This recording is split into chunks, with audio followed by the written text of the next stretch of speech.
The views and opinions expressed by the hosts do not state or reflect those of the company and its management. Furthermore, the views, opinions, and insinuations made by the host, guests, do not reflect those of the show, the management, and the network. Magandang gabi, Pilipinas. This is the PH Insider, your deep dive into issues that shake the nation and the stories that demand everyone's attention. Because tonight, we'll look into controversies and headlines that shock the country, matters we all must care about. Dahil ang mamamayang walang pakialam sa issue ng bayan ay isang bansang walang kinabukasan. Here, we ask the hard questions, uncover what others want, and shine a light on the truths that affect every Filipino. And tonight, we dig deeper into a story, shaping public discourse and testing the limits of our laws. Beyond headlines and hot takes, we ask the questions that matter. Ako po si Ox Balyado, at ito ang The PH Insider on TV.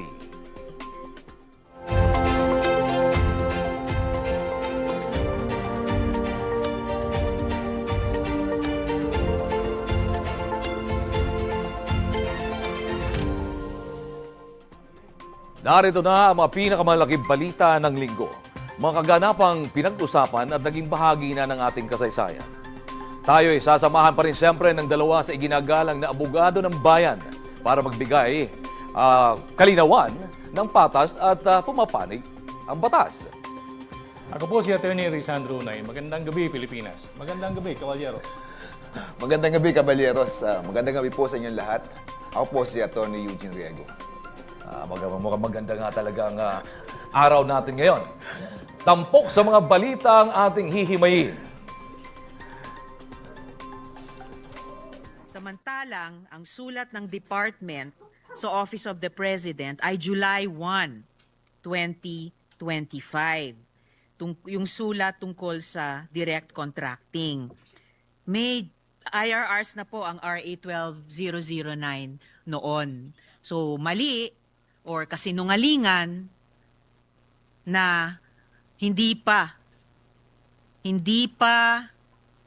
na-promulgate yung IRRs ng bagong batas. Again, with all due respect, Mr. Chair, therefore their answer to my question earlier was simply dishonest. I mean, unnecessary na galitin ng Senate sa pagsagot lang ng simpleng tanong sa interpellation ng budget ng isang department. And if I may give a tip to the department, sa susunod po, kapag meron silang bad idea, like asking permission to conduct a process not subject to the stricter guidelines na ini-impose ng isang bagong batas, but eventually, they make the right decision na sundin ang tamang proseso. Pag tinanong sila sa Senado, months after, it's another half year after, yes, it's another 5 months after, Mr. Chair, para hindi nila komplikahin yung buhay nila at galitin ng Senado, sumagot na lang sila ng makatotohanan. Hindi naman tayo tanga, Mr. Chair. Kayang-kaya natin mag-research. We all prepare, all 24 of us, we all prepare for these budget interpellations. And it's infuriating to have... Nagbibigay naman tayo ng enerhiya sa mga away na dapat iaway. But this was so unnecessary. Senator Hontiveros tinawag na sinungaling si DICT Secretary Aguda. Sinungaling. Ito ang tahasang akusasyon ni Senador Risa Hontiveros matapos umano'y magsinungaling si Information and Communications Technology Secretary Henry Aguda at ang kanyang mga tauhan tungkol sa umano'y pagtatakang iwasan ang government procurement law sa pagpapatupad ng 3 bilyong pisong proyekto ng Department of Information and Communications Technology o DICT. Sa marathon budget deliberations ng Senado nitong Martes ng gabi, itinulak ni Hontiveros ang issue sa Bayanihan SIM Project na layong mamahagi ng 1 milyong SIM cards sa mga naninirahan sa mga underserved communities sa mga gida o geographically isolated and disadvantaged areas. Ayon kay Hontiveros, lumalabas sa mga dokumento na sumulat si Aguda sa Office of the President noong Hulyo Uno, upang humingi ng pahintulot na gumamit ng direct contracting sa pagpili ng supplier sa halip na magsagawa ng public bidding na requirement sa ilalim ng bagong government procurement law. Sa pamamagitan ni Senator Sherwin Gatchalian na nag-sponsor ng 17.8 billion pesos budget request ng DICT para sa 2026, iginiit na aguda na hindi pa umano epektibo ang Implementing Rules and Regulations o IRR ng Republic Act No. 12009 o New Government Procurement Act noong panahong iyon. Paliwanag ni Gatchalian kay Hontiveros, hindi pa raw na ilalabas ang IRR noon, kaya ginamit nila ang lumang batas. Dagdag pa niya, minadali raw ng DICT ang proyekto, kaya pinili nilang ang direct contracting bilang pinakamabilis na paraan. Pero gate ni Hontiveros, na-publish na at na-promulgate ang IRR noong Pebrero 11, 5 buwan bago pa humiling ng exemption ang DICT sa Malacanang. And now, let's break down to what really matters as far as this issue is concerned on government procurement and possible violations, mga kabalyero. First things first, okay? Did the DICT attempt to circumvent the Government Procurement Reform Act? And what specific actions could legally constitute a circumvention? Is the intent or is intent required to prove wrongdoing? Well, talaga nga namang makikita natin dito, magagalit talaga si Senator Risa Hontiveros. Kasi na-promulgate yung IRR nung bago nating Government Procurement Act, Republic Act 12009, noong February 11 pa. Tapos, July 1 pa lang sila afterwards, 5 months after sila humingi ng pahintulot sa Pangulo para hindi na dumaan sa competitive bidding yung 3 billion project na to at gawin na lang daw direct contracting.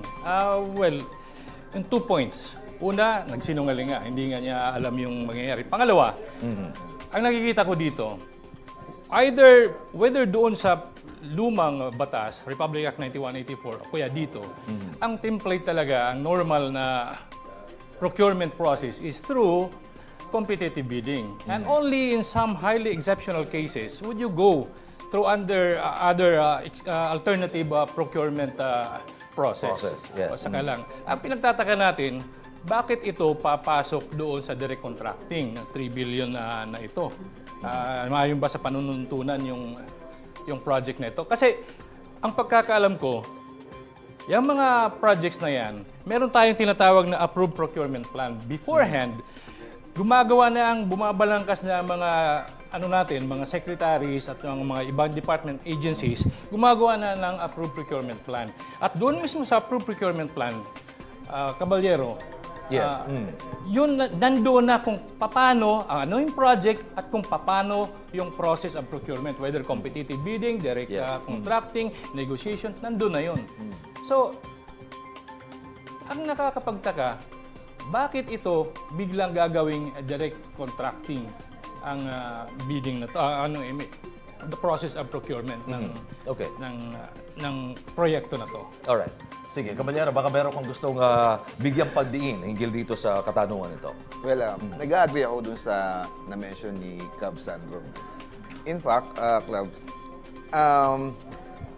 nasa focus ngayon yung procurement process kasi in fact, ang talagang problema na nakikita ngayon ng ating bansa ay tungkol yung mga problema natin sa flood control. Lahat sa lahat doon na ngayon yung atensyon. Lahat talaga basically nagkakaroon ng problema doon sa procurement. So ngayon na-focus itong attention dito sa DICT kasi imagine nyo, 3 billion yan. And at the same time, hindi very detailed pa yung explanation ni Senator Risa Hontiveros. Kaya on part of the DICT, ang hirap i-explain yan. Kasi hindi nila na-justify yung direct contracting. At saka hindi nila mali pa yung details nila. Alright. Oh, yes. Yung masasabi ko lang dyan, sige lang. Caballero, yung the fact na humingi sila ng pahintulot sa Pangulo, ibig sabihin, ang nakatalaga doon sa kanilang approved procurement plan is through competitive bidding talaga. Kaya kailangan ito mayroong endorsement at resolution ng GPPB para pahintulutan ng Pangulo na mag-veer away sila sa competitive bidding at pumunta sa direct contracting. So, doon medyo may konting katanungan talaga ang maano natin dyan. So, you would smell something. So, yun. Alright, sige. Talunan naman natin itong isang napakahalagang katanungan, hinggil pa rin dito sa usaping o sa issue sa DICT. If DICT officials lied in a Senate hearing, what offenses can they be liable for? Meron bang perjury dito or kasama na yung mga contempt sa Senado, yung misrepresentation, betrayal, public trust? As I understand, itong hearing na to is budget hearing. Sa budget hearing naman, itong mga secretaries, itong ating mga agencies, naninikluho dito doon sa ating mga kagalang-galang na senador, mga congressmen, para i-justify ang kanilang proposed budget para sa kanilang ahensya at ito ay magawa nga at may pasok dun sa GAA.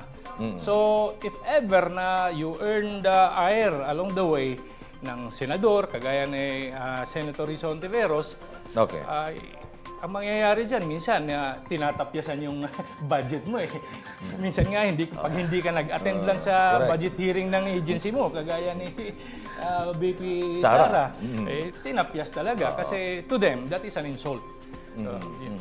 Yun ang nangyayari dyan. Kasi sometimes, sa totoo lang, some lawmakers or I mean agencies would submit to the whims and caprices of the Yeah, of course. I mean, for lack of better term, to the whims and caprices of the ones involved in the Lahat approval gagawin mo, kahit of the budget tumambling ka, proposal. ma-approve lang yung ano Yes, mo, yung proposed budget mo. Sige. Minsan, minsan pwedeng magkaroon ng perjury cabs kung Yes. under oath yan. Pero usually sa budget hearing, hindi naman nire-require na under oath. Pero I think the Senate, kung sino man yung nagkakandak ng budget deliberation, can require the resource person to do the statements under oath. Yes. On this case, probably walang Kasi perjury budget o hearing naman budget to, hearing hindi lang yan. naman Pero to in AWGC. hindi man siya ma-expose sa perjury, pero na-expose siya from a wrath of a beautiful senator woman. Okay, sige. Let's try to talk briefly on accountability and executive responsibility. Is the Secretary of the DICT ultimately liable for actions by subordinates, even if he denies direct involvement? What do you think is the limit of command responsibility in administrative agencies then? Well, sa akin, yung command responsibility is not broadly applied. Actually, itong mga secretary natin, mga alter ego ng President, and they enjoy the trust and confidence ng ating Presidente. So kahit ano pang mangyari dyan, hanggat hindi siya tinatanggal, for as long as he enjoys the trust and confidence of the President, hindi siya matatanggal. Unless na mayroong mga ebidensya, administratively or criminal, Yes. na mahanap yung ombudsman na inaasahan nating independent. Hopefully. Hopefully. Talagang Okay. doon siya magkakaroon ng problema. But Correct. then, Okay. yun, sa akin, so long as he enjoys the trust and confidence of the President, he stays. Sige. Okay, mayroon kang gusto idagdag bago ko... Pwede magkaroon ng criminal liability kasi based on the previous history, this year pa lang, nai-involve yung secretary kapag merong proof o merong resibo na nagsasabi na meron siyang part doon sa commission. And na-expose sa criminal liability. However, pero on the lesser na example, kung wala mang participation, expose siya sa negligence. Kasi this project involves 3 billion pesos. Ang laki. Medyo malaking halaga so, ito. hindi pwede na ikaw ang head ng agency tapos hindi mo alam, hindi ka nag-monitor, Yes, tama hindi ka yan. nag-conduct ng due diligence para dun sa conduct mo as a secretary. So, aside siguro sa ma-remove ka as officer, ayun, talagang merong... And you will ultimately be held liable. yes. Diba? Sige, pag-usapan naman natin itong separation of powers and Senate oversight. Is the Senate overstepping by investigating procurement decisions? Or is this well within oversight powers? You want to go first? Okay. Sige. Ah, Okay. it was conducted during budget deliberation, and it is within the power ni Senator Risa Hontiveros to conduct inquiries regarding... Kasi sa budget deliberation, you have to justify eh. Yeah. Ito yung budget namin, i-approve nyo please. Pero at the same time, hindi lang yung budget yung ina-approve. Ang issue dun sa discussion. Okay. Dinidiscuss din yung dating budget, tama ba yung pagko-comply mo? Tama ba yung ginawa mo? Kasi ito yung, tingin ko, ito yung naging issue. Kasi ang pinag-uusapan dito is budget deliberation for 2026, pero napag-usapan yung 2025 budget. Exactly. Kasi wala yung compliance, nagkaroon ng issue ron. Okay, you wanna add something? Meron akong importanteng katanungan sa'yo. Yeah, ano yun? Okay, ito. Tanungan na muna. Mas maganda yung katanungan. Okay, let's proceed. Was Senator Hontiveros justified in expressing anger? Or should senators maintain strict composure regardless of alleged deception? Does her aggressive stance help her aggressive stance help uncover accountability, or does it politicize the investigation as a process? Ito maganda Okay. to. Sige. Kasi ito, let us not discuss the academic side of it. Ito kasi yung mga deliberation sa budget. Beforehand, bago umupo dyan yung mag-interpellate sa inyo, halimbawa, Senador, targeted ka na, may dala na niyang bala laban sa'yo. Diba? He or she means to squeeze you. So, Okay. kung ano pa man ang gawin niya I like the term squeezing. Kaya, Okay. pagalitan ka dyan, kung ano-anong mga dahilan na meron siyang mga ebidensya, whatsoever. But then again, syempre magagalit yan. Huwag ka lang pumalag kasi naninikluhod ka eh. Tapos paggalit yan, aalis yan. Ngayon, kung matalino ka naman na nakasalang dyan, umalis ka na rin. Diretso ka sa kwarto niya kasi nandun yun. Doon ka na magpa-cute. Doon ka na isa lang sasabihin mo, ma'am or sir, I'm sorry. Ito yung magic word. How can I help? Yun. Hindi, Akala ko kung sasabihin niya, ma'am, beke naman. Hindi, how can I help? Okay. So, Sige. yun ang quid pro quo doon. Yun how the whip of the power of the Yes, budget committee is being wield. Yes. Okay, sige. Ito naman, Cubs Eugene, ha? Has Senator Risa Hontiveros overstepped by insinuating criminal liability? Or is this a legitimate part of her legislative oversight? Yes, Cubs. Part Okay. yan. Part yan. Sige. Part yan dyan sa budget deliberation. Kung hindi cooperative yung mga resource person mo, part niya to create a statement, magle-leverage ka na magsalita ka ng totoo. And part of that leverage is yung magkakaroon ng threat for criminal cases or filing or the same or civil or anything, administrative. So, andun, kasi part ng budget deliberation yan, saka yung oversight nila na mag-scrutinize, Cubs. Okay. All right, sige. Let's jump into public interest. So, usapin naman ng public interest and taxpayer protection. Cub Sandro, what internal controls failed within DICT to allow a 3 billion peso proposal to proceed with questionable processes? Alam mo, Caballero, pag 3 billion na ganyan kalaki ang pinag-uusapan, hindi yan pwedeng mawawala sa mata ng hope. Ano ba yung hope? Hindi yung pag-asa. Ano yun? Ito yun yung head of procuring entity. Sige. So kung may Okay. failure dyan, ibig sabihin ko, na pag may failure dyan along the way, hindi po pwedeng hindi alam ng head of the procuring entity. Kasi at the end of the day, siya ang mananagot dyan at under sa signature niya yan. So, sa tanong mo, I don't think there's an internal failure without the knowledge of the head of a procuring entity, whoever he is. Okay. Okay. All right. This time naman, Cubs Eugene, does the controversy signal a broader problem in tech procurement across government? Meron bang nababanaag na malaking usapin or problema sa pagpo-procure? Well, Okay. yes. Malamang. Yes, kasi nagkaroon ng as provided by Cab Sandro, mayroong problema sa internal control dun sa department. But likewise, nagkaroon sila ng problema dun sa documentation, saka dun sa sa justification nila. So, maling-mali yung justification na ginawa nila kasi very clear na effective na yung batas, effective na yung IRR. So, parang kung abogado ka, huwag kang magsasalita ng bagay na hindi mo kayang i-justify. Lalo na kung mali yung documentation nila eh. Dapat hindi sila nag-announce na hindi pa effective yung procurement, yung bagong procurement Doon law. talaga sila nahuli. Yun correct. talaga doon. Yun talaga. Maganda yung paalala na yun. Kahit sino ba naman, Na maging maingat, ha? Magagalit ka naman kahit sino ba naman. Sige. Lalo na kung abogado ka, tama ka? Okay. Abogado yata, secretary eh. Sige, simula pa lang yan ang mainit nating balitaktakan dahil sa ating pagbabalik.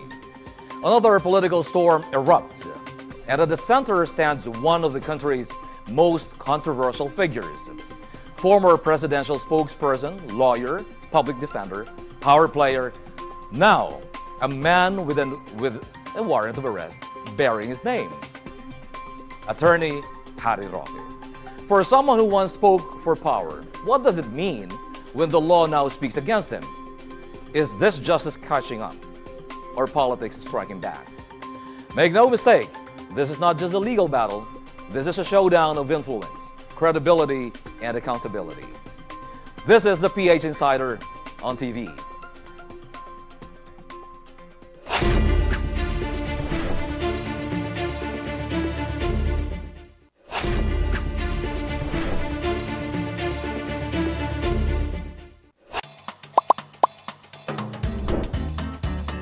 Luzon, Visayas, and Mindanao.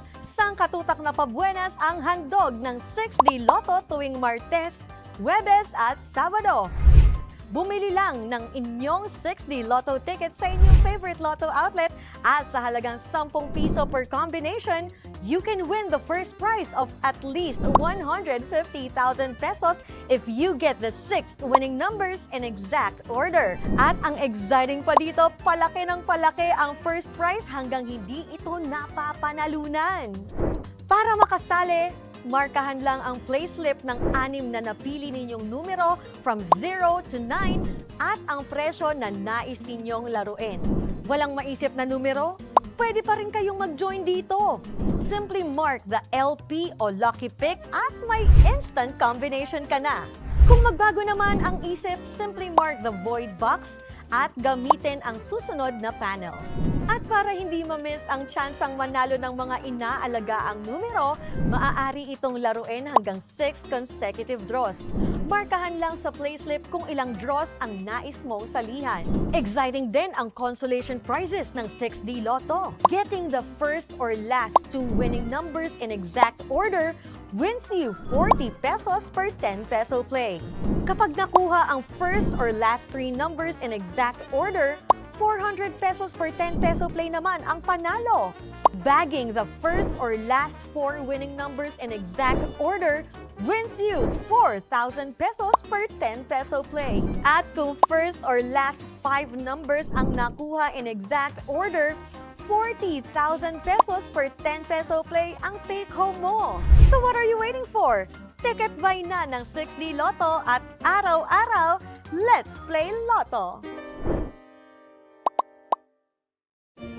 We multiply the good for Filipinos nationwide. We drive learning. We promote wellness. We help rebuild lives. We turn hope into possibilities. We care for our players.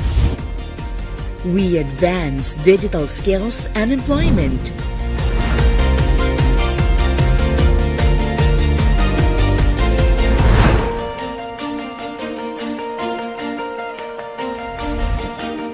We bridge accessible healthcare to the underserved.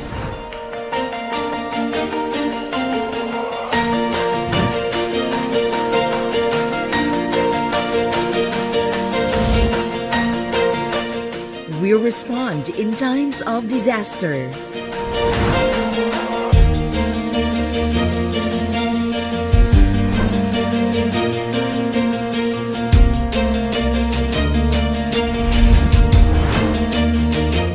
We grant wishes that bring hope and opportunities.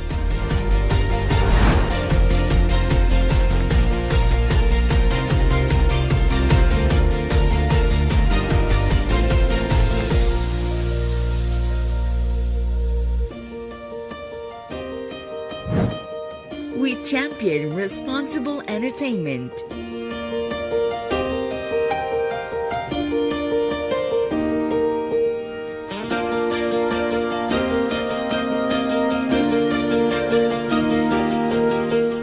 With this project by Bingo Plus Foundation, it really could help a lot of students and ignite their hope to innovate, to love science, to pursue research in academic, but also in their professional life. Wala na yung mga dumi galing sa tubig, malinaw. Safe na po yung tubig namin. Thank you! Kayo po ang ilaw ng aming buhay at tahanan po. Sa loob po ng 20 years, nagkailaw din po kami. Maraming salamat kasi natupad yung kahilingan ko po na magkaroon ng sariling tindahan. As in, sobrang saya po namin mag-ina.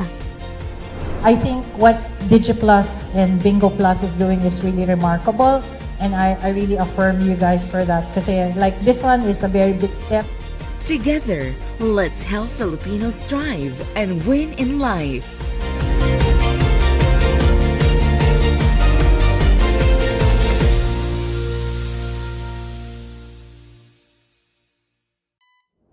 Linggo-linggo serbisyo, alaga ng eksperto.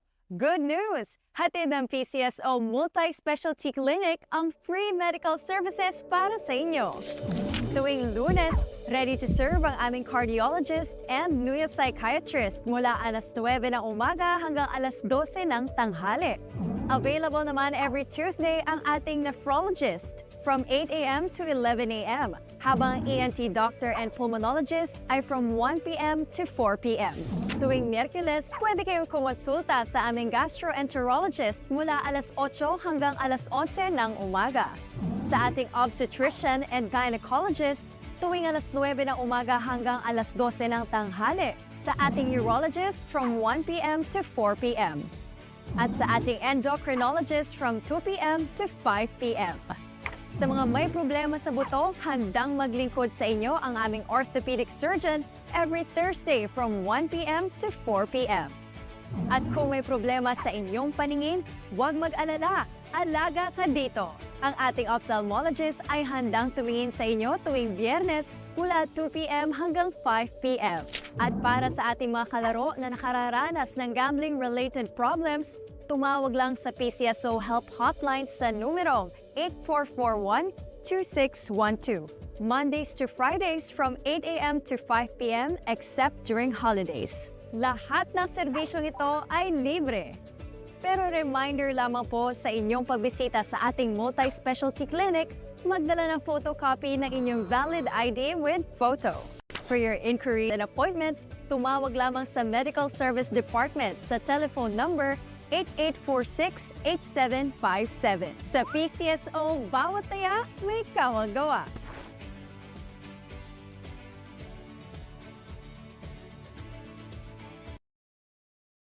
Alam niyo ba kung ano ang PCSO mandatory contributions? Bahagi ito ng mandato ng ahensya kung saan ang PCSO ay may obligasyong suportahan ang iba't ibang government agencies at charitable organizations sa kanilang pondo para sa health programs, medical assistance at iba pang proyektong nagsusulong ng kawanggawa. Ayon sa legislative mandates, may nakataktang bilang ng special draws bawat taon ang PCSO para sa beneficiary institutions ng mandatory contributions. Ito ang mga institusyong direktang nakikinabang mula sa mandatory contributions na may nakalaang bilang ng draws. Philippine Red Cross sa bisa ng Republic Act 3867 at Republic Act 10072 ay may 2 draws na nakalaan kada taon. Sa bisa naman ng Republic Act 6847, naglalaan ng 6 na draws kada taon ang PCSO para sa Philippine Sports Commission. Isang draw naman kada taon ang inilalaan ng PCSO para sa Girl Scouts of the Philippines sa bisa ng Republic Act 620. Gayon din, isang draw ang nakalaan sa Boy Scouts of the Philippines sa pamamagitan ng Commonwealth Act No. 595. Ang Nutrition Foundation of the Philippines sa bisa ng Republic Act 4621 ay may nakalaang isang draw kada taon. Isang draw din ang inilalaan para sa Quezon Institute sa bisa ng Republic Act 4703. At isang draw rin ang inilalaan kada taon para sa National Council on Disability Affairs sa pamamagitan ng Republic Act 4564. Mula sa pondong nalilikom sa special draws, ang mga institusyong ito ay nakapagpapatupad ng mga programa gaya ng blood donation drives at rescue operations sa tulong ng Red Cross, athlete development programs para sa future athletes, youth empowerment mula sa scouting movements, nutritional campaigns para sa kabataan, medical services sa Quezon Institute, at tulong para sa mga may kapansanan sa buong Pilipinas. Sa pagbili ninyo ng mga produkto ng PCSO, hindi lang tsansa manalo ang nakakamit. Tumutulong ka rin sa kapwa. Sadyang sa PCSO bawat taya, may kawang gawa. Kaya araw-araw, let's play Lotto!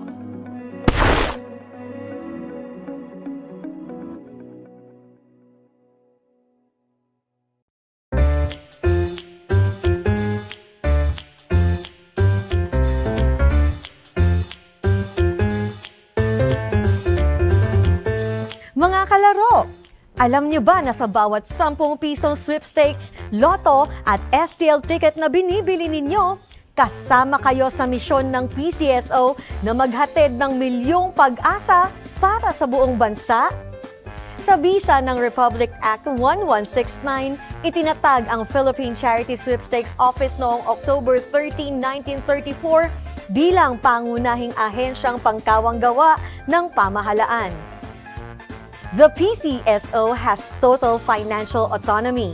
Hindi ito umaasa sa national government budget, bagkus lumilikom ito ng pondo sa pamamagitan ng lottery games tulad ng sweepstakes, Lotto at STL. Ang mga pondong ito ay siyang ginagamit ng PCSO para sa pagpapatupad ng mga programang pangkawanggawa sa buong bansa. Alinsunod sa PCSO Charter, hinati sa 3 bahagi ang kita mula sa PCSO Games. 55% prize fund. Dito ay kinukuha ang papremyo sa mga laro tulad ng Lotto. Kaya't bawat draw ay super exciting dahil multi-million jackpot ang naghihintay sa inyo. 30% charity fund. Nakalaan naman ito sa mga proyektong pangkawanggawa tulad ng tulong pinansyal, medikal at pangkalusugan para sa ating mga kababayan na nangangailangan. 15% operating fund. Ginagamit naman ito para sa pang-araw-araw na operasyon ng PCSO. Kasama na ang pagbili ng modernong kagamitan para mas mapag-ibayo pa at mas mapabuti ang serbisyo publiko. Ibig sabihin sa bawat 10 peso ticket na binibili ninyo, ay 5 pesos and 50 centavos ay para sa papremyo. 3 pesos naman para sa kawanggawa at 1 peso and 50 centavos ay para sa serbisyo. Kaya tandaan, sa bawat 10 pisong nilaro sa mga produkto ng PCSO, panalo ang sambayanang Pilipino dahil walang humpay na kawanggawa ang katumbas nito. Ang PCSO ay isang institusyong itinatag para sa bawat Pilipino at sa pagtangkilik ninyo sa mga palaro nito, kabahagi kayo sa bawat tagumpay ng PCSO. Kaya araw-araw, let's play Lotto!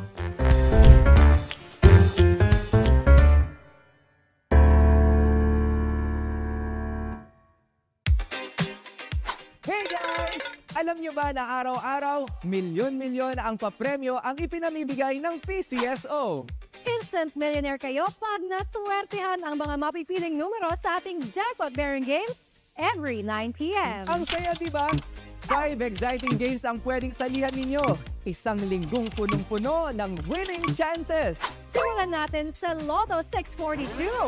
5.9 million pesos ang minimum jackpot. Every Tuesday, Thursday, and Saturday yan. Kung gusto ng mega exciting, sali na sa Mega Lotto 645 tuwing Lunes, Miyerkules at Biyernes dahil at least 8.9 million pesos ang pwedeng mapanalunan. Aba, hindi naman pakakabog ang super laking jackpot ng Super Lotto 649 every Tuesday, Thursday, and Sunday. 15.8 million pesos ang minimum jackpot. Pero kung grand prize ang hanap mo, go na sa Grand Lotto 655 tuwing Lunes, Miyerkules at Sabado. Hindi bababa sa 29.7 million pesos ang jackpot dito. Hey, pagdating sa mga papremyo, walang tatalo sa Ultra Lotto 658. Tumataginting na 49.5 million pesos ang minimum jackpot. Remember mga besties, net of the agent's prize, commission na yan. At dahil minimum jackpot lang yan, pwedeng mas malaki pa dyan ang mayuwi ninyong papremyo. That is right. Habang walang nananalo, mas lumalaki ang jackpot. Exciting, di ba? Eh paano kung hindi naswertehan ang 6 na numero? Paano kung 5 lang ang nakuha? Well, walang problema yan. Consolation prizes para sa nakaswerte ng 3, 4, or 5 winning numbers. Sa Lotto 642, second prize, 5 winning numbers, 24,000 pesos. Third prize, 4 winning numbers, 800 pesos. Fourth prize, 3 winning numbers, 20 pesos.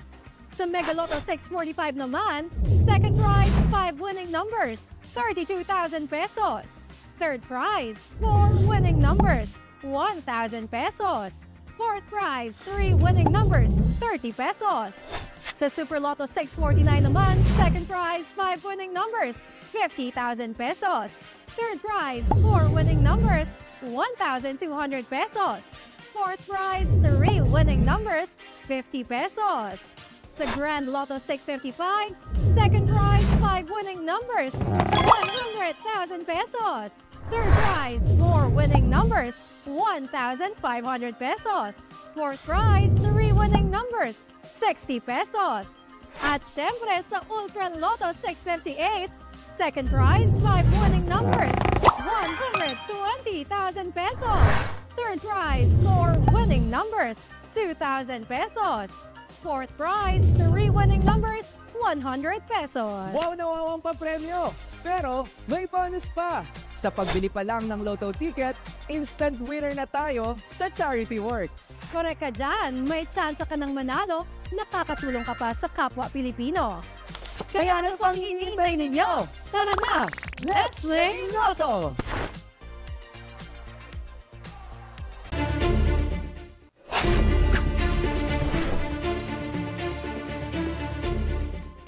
Nagbabalik ang The PH Insider on TV. At kasama pa rin natin ang ating mga abogado ng bayan para magbigay linaw sa mga isyong kinakaharap ng ating bansa. Attorney Zandro Unay, Yes, Caballero. isang magandang gabi muli. Attorney, gabi ulit. Attorney Eugene. Andito pa rin, Caballeros. Ready? All right. And now to the second story that sent shockwaves across the country. Pero by now, dahil ako naman po'y nagbigay interview sa mainstream media, siguro naman alam nyo na walang katotohanan doon sa mga kumakawalat na chismis na ako daw ay naaresto at papunta na ng Pilipinas. No? So anyway, once and for all, sa aking sariling Facebook at sa aking sariling YouTube channel, dito po tayo magsalita. Ano ba nangyari kahapon? Well, kahapon po ay talaga namang papunta ako ng Austria. Bakit ako papunta ng Austria? Kasi sinasabi po ng Dutch government, specifically may opisina na kinreate para sa pagpapatupad ng tinatawag ng tawag dito sa agreement na ito ng Dublin Agreement. Dating presidential spokesperson Harry Roque itinangging inaresto siya sa the Netherlands. Itinanggi ni Attorney Harry Roque ang mga ulat na siya ay inaresto sa Netherlands kaugnay ng kasong human trafficking na may koneksyon umano sa isang Pogo Hub. Sinabi niya sa kanyang Facebook account na walang katotohanan ang balita at nakatakda sana siyang lumipad papuntang Vienna. Sa isang video, iginit niyang na-offload lamang siya at malaya siyang nananatili sa The Hague. Ayon kay Roque, nagkaroon siya ng major at minor surgeries kaya idineklara siyang unfit to fly ng kanyang mga doktor kahit nagbigay ng fit to fly certificate ang Dutch immigration. Sinabi rin ng dating presidential spokesperson na patungo sana siya sa Vienna para sa asylum application. Ayon kay Interior Secretary John Vigrimulya, wala pang opisyal na kumpirmasyon ng arrest. kahit may inilabas ng red notice ang Pilipinas. Ganito rin ang pahayag ng DFA at DOJ na pareho pang nagbe-verify ng impormasyon. Sinabi naman ng DOJ, hindi dapat nakakabiyahe si Roque dahil kansilado ang kanyang pasaporte. Maaari rin umano siyang i-detain ng anumang bansa dahil sa kakulangan ng travel documents. Kamakailan humingi ang Pilipinas ng Interpol Red Notice laban kay Roque na itinanggi ang pagkakasangkot sa Pogo human trafficking case.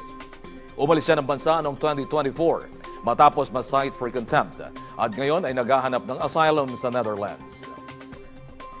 Now let's rip into the legal questions behind this. First things first, on the arrest rumors and jurisdiction. If no official communication exists, does the government have legal grounds to treat Roque as fugitive abroad? Or is he still technically at large, but not yet arrested? Yeah, pag meron ng warrant of arrest sa isang tao, ay considered siya na at large. At pag i-communicate yan doon sa Interpol system ng Pilipinas, siya kahit nasan bang bansa siya, kung pagpasok niya sa bansa na yon ay wala pa siyang warrant of arrest at ngayon meron na, he will now be considered as a fugitive from justice. So yun ang kalagayan niya ngayon. Ang problema lang kasi depende yung Interpol notice na yan sa cooperation ng host country. Right. Kasi ang ano naman talaga dyan is coordination letter yan. Parang sinasabi natin doon sa kabilang pulis, sa kabilang dako na Tulungan nyo naman kami. Tulungan nyo naman kami. So that when the time comes na kayo naman ang may hahanaping puganti dito sa amin, tutulungan din namin kayo. Alright. Parang ganun lang yun. Okay, sige, para mas palawigin pa ni Attorney Eugene. Does the red notice oblige the Netherlands to arrest Roque? Or is it merely an advisory with no mandatory effect? Walang mandatory effects sa Netherlands. Makikiusap nga lang, kami pa ni Yes, Sandro. makikiusap Sige, lang. okay. So, depende yan sa magiging discretion ng Netherlands. Kung pag-aaralan nila kung base yan sa constitution nila o sa batas nila. Kung naaayon ba? Kung naaayon ba. Then, after that, pag natanggap nila yung red notice, i-evaluate nila, doon pala magde-defend kung i-implement nila yung arrest. Alright. Okay, sige, let's talk about the passport cancellation and travel consequences naman. Was the cancellation of Roque's passport legally sufficient to bar him from traveling within the European Union, for example? Or does the EU free mobility weaken the effect of the cancellation itself? Yeah, mahihirapan siyang mag-travel sa mga EU countries pag na-cancel na yung kanyang passport.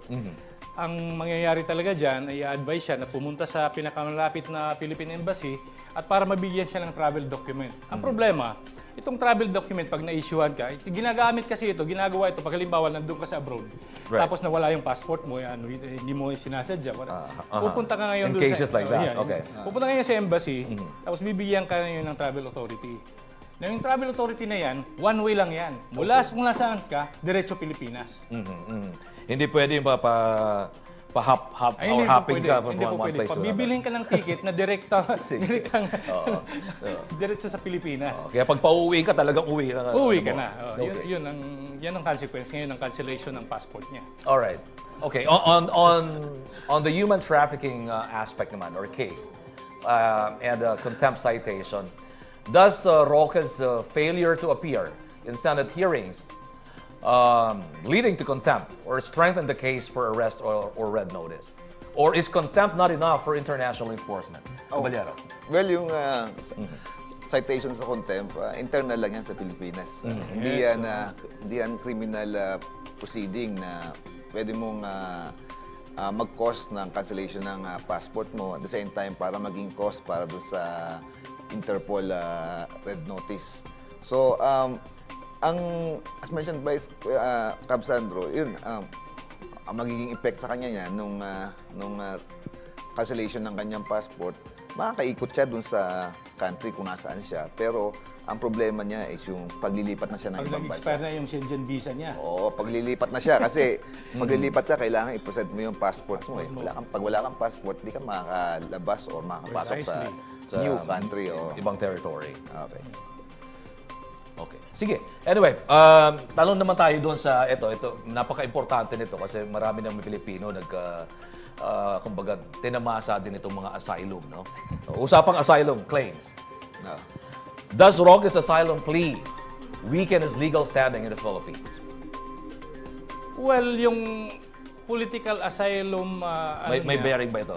Oo, wala naman. Okay. Actually, yun ang gusto niyang gamitin. Yung criminal case niya dito, sinasabi niya, that is just a political persecution. Yun ang argument niya. Para makapag-apply siya at hopefully, inaasahan niya na tatanggapin yung application for asylum niya. Pero yung proceedings ng pag-apply ng asylum, ay hindi lang yan pinakikinggan yung application mo. Nagre-research din sila back to our country kung ano ba talagang totoong nangyari. Ang masasabi ko lang dito, mas maganda-ganda sana kung ang naging kaso niya dito ay somewhere bordering a political crime, something like inciting to sedition, something like that. Rebellion. Rebellion. Pero itong human trafficking, ang sa akin lang palagay, parang mas delikado pa nga because when you are charged with a human trafficking, you are deemed to be a danger to public safety. Exactly. Na kahit ibang bansa. So, Kaya no bail yan, di ba? If I'm not yun, mistaken. isa pa yan. So, medyo yun ang tinitingnan ko magiging problema ni Panyero, Attorney Roque sa kanyang application for asylum. You just mentioned about Caballero Zanto. You just mentioned about political persecution. Can that be used as a defense against criminal charges? Cubs Eugene? In the Philippines? In the Philippines? Pwede bang depensa ito?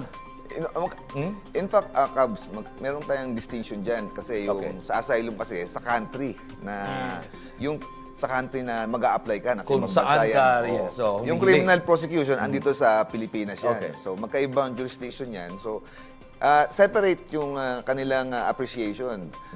Ang sa asylum kasi ang pinag-uusapan niyan, as mentioned by Cubs Sandro, meron ba siyang political persecution na that would justify na mag-stay siya. Ang effect niyan, Cubs, is hindi naman siya na magiging immune dun sa criminal prosecution. Tuloy-tuloy pa din yan. However, ang ginagawa lang ng political asylum is binibigyan ka ng, sa Tagalog siguro, masasabi taguan.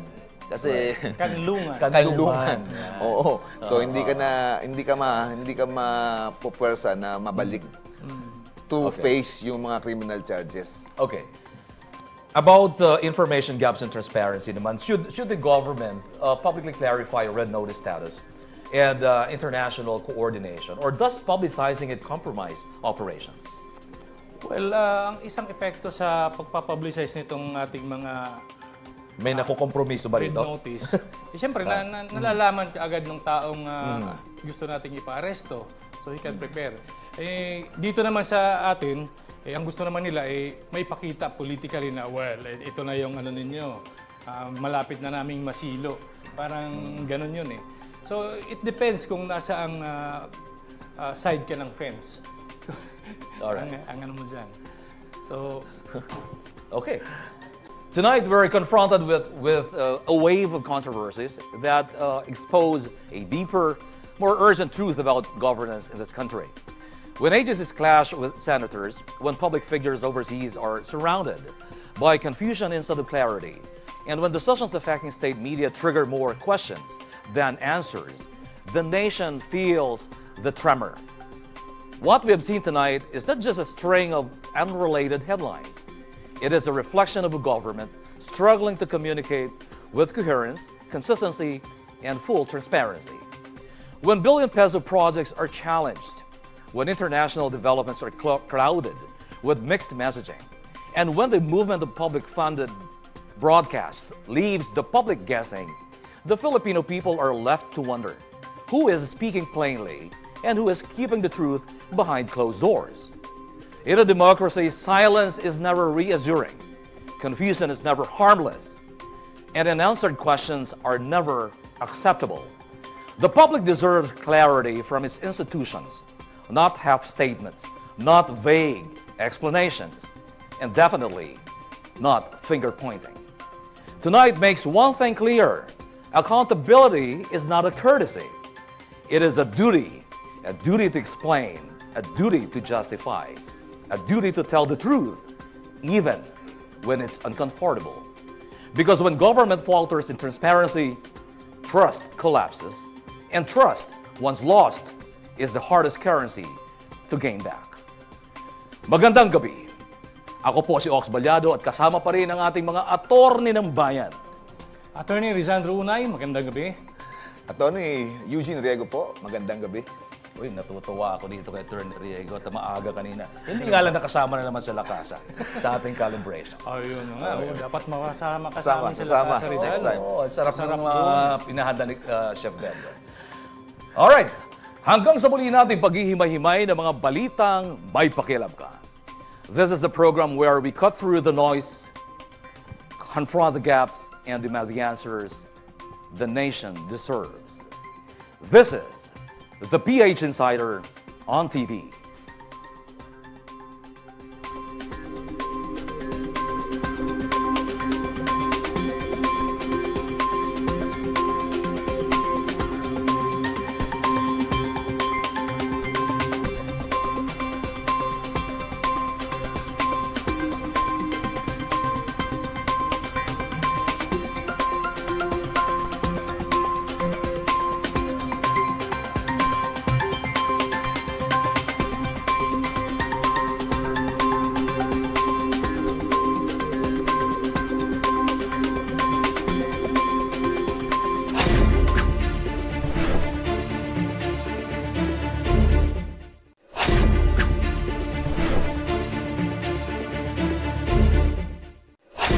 Boss, what if magsugal tayo? Coin flip natin. 5,000 or 1 million. 5,000 or 1 million?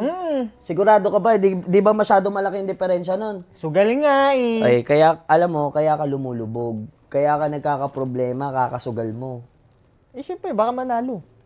Eh, paano pagtalo? Ayun lang. O, speaking of, alam mo ba mas maganda? Alam mo yung loto? Loto? Alam ko. Loto. Yung loto. Sikat na sikat yun, di ba? Sa loto, alam mo ba yung 100 pesos mo, pwede kang maging multi-millionaire. Paano?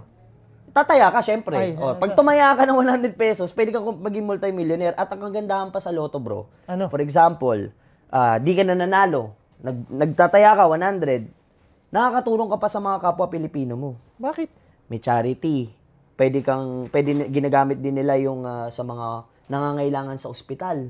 Oh. So, panalo ka na rin, in a way. So, ako sa'yo, magloto ka na lang. Hindi, sige, magloto tayo. Oh. Pero coin flip pa rin natin.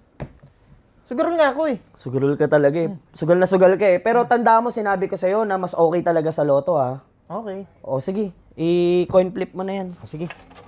Sugal talaga.